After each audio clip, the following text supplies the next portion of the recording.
2026 সালের রমজান মাসের জন্য অফিস সময়সূচি নির্ধারণের প্রস্তাব অনুমোদন হয়েছে। এর ফলে রমজান মাস আপনারা জানেন এটা 18 বা 19 তারিখে শুরু হবে।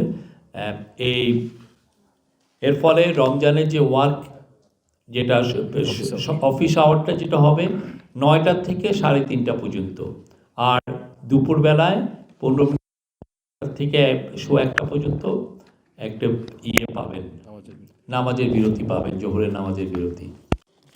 4, বাংলাদেশ গ্যাস সংশোধন অধ্যাদেশ 2026-এর খসড়া নীতিগত ও চূড়ান্ত অনুমোদন হয়েছে।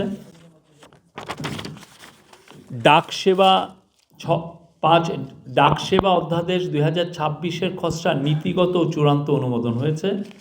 7, বাংলাদেশ, আবারও বলি, ডাকসেবা অধ্যাদেশ মানে পোস্টাল সার্ভিস অধ্যাদেশ 2026-এর খসড়া নীতিগত ও চূড়ান্ত অনুমোদন হয়েছে। 6, বাংলাদেশ বনশিল্প উন্নয়ন কর্পোরেশনের অধ্যাদেশ 2026-এর খসড়া চূড়ান্ত অনুমোদন হয়েছে। এটা আপনারা জানেন এর আগে নীতিগত অনুমোদন হয়েছিল, এটা আজকে চূড়ান্ত অনুমোদন হলো।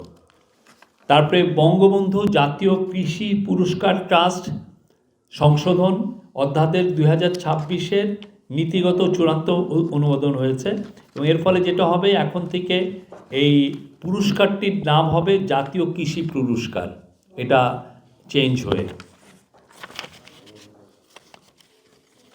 8, গৃহায়ন ও গণপূর্ত মন্ত্রণালয়ের আওতাধীন একটি পাবলিক ট্রাস্ট হিসাবে urban safety and resilience institute USRI Bangladesh গঠনের প্রস্তাব অনুমোদন হয়েছে।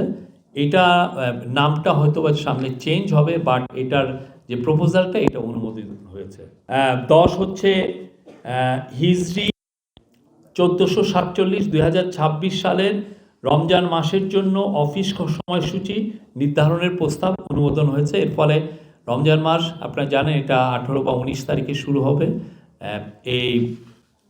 এর ফলে রমজানের যে ওয়ার্ক যেটা অফিস আওয়ারটা যেটা হবে 9টা থেকে 3:30 পর্যন্ত, আর দুপুরবেলায় 15 মিনিট থেকে 1:15 পর্যন্ত একটা পাবেন, নামাজের বিরতি পাবেন, জোহরের নামাজের বিরতি।